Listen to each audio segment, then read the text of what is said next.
আসসালামু আলাইকুম, সবাইকে স্বাগতম। বিভাগীয় পরীক্ষার জন্য এই যে অনেক সময় এই টেনিউর পদ এবং স্থায়ী পদের মধ্যে পার্থক্য কী, এই ধরনের প্রশ্ন অনেক সময় আসে। আবার পার্থক্য জানা থাকলে ছোট ছোট প্রশ্ন আসলেও লেখা যায় আলাদা আলাদাভাবে। তাই আজকে আমি পার্থক্যের মাধ্যমে আলোচনা করার চেষ্টা করব, বিশেষ করে বিভিন্ন বিধিবিধান এবং সহায়ক বইয়ের আলোকে। প্রথমে সংজ্ঞা লিখব।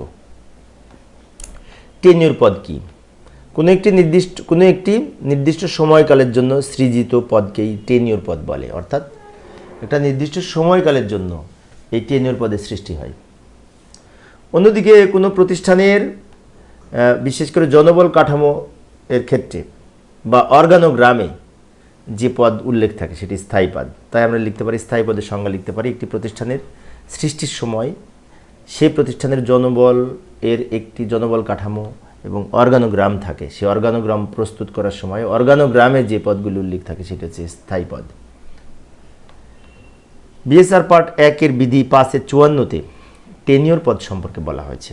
বিএসআর মানে বাংলাদেশ সার্ভিস রুলের পার্ট 1-এর যে বিধি 5-54 আছে, বিধি 5 কিন্তু অনেক বড়, তাই না, এই বিধিমালার। তো এখানে বলা হয়েছে টেনিওর পদ সম্পর্কে 5-54-তে বিএসআরে।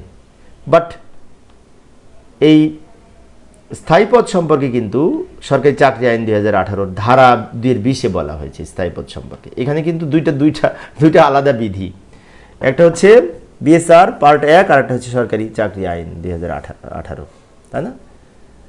সেজন্য একটু খেয়াল রাখবো।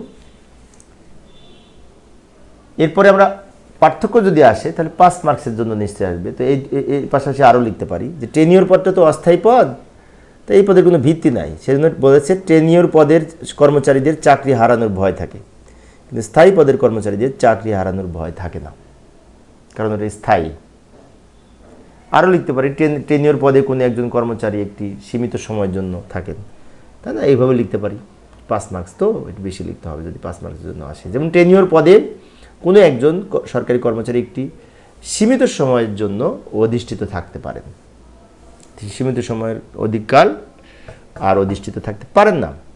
কিন্তু স্থায়ী পদের কোনো একজন সরকারি কর্মচারী অবসর পর্যন্ত অধিষ্ঠিত থাকতে পারেন।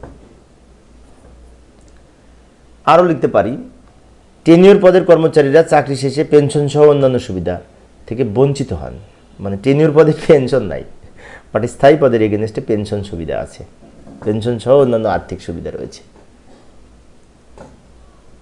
তো এইগুলি লিখতে পারি যদি পরীক্ষায় আসে। তো এর পাশাপাশি আমরা বই পড়বো, সহায়ক বই পড়লে আরও ভালো বুঝতে পারবো, বা বিভিন্ন আরও যে সমস্ত বই আছে সেগুলি আমরা সেখান থেকে হেল্প নিব। আমি মূলত ওই শুনলে এবং দেখলে বেশি মনে থাকে, সেই জন্যই আলোচনা করি। বারবার শুনলে মনে থাকে, আমার তো থাকে। তো এই ছিল আজকের আলোচনা। পরের সেশনে কি আলোচনা করবো একটু দেখে যাই। সরকারি পত্র এবং অফিস স্মারকের মধ্যে পার্থক্য কী, এই প্রশ্নটা আলোচনা করব। দেখার আমন্ত্রণ রইল। খোদা হাফেজ।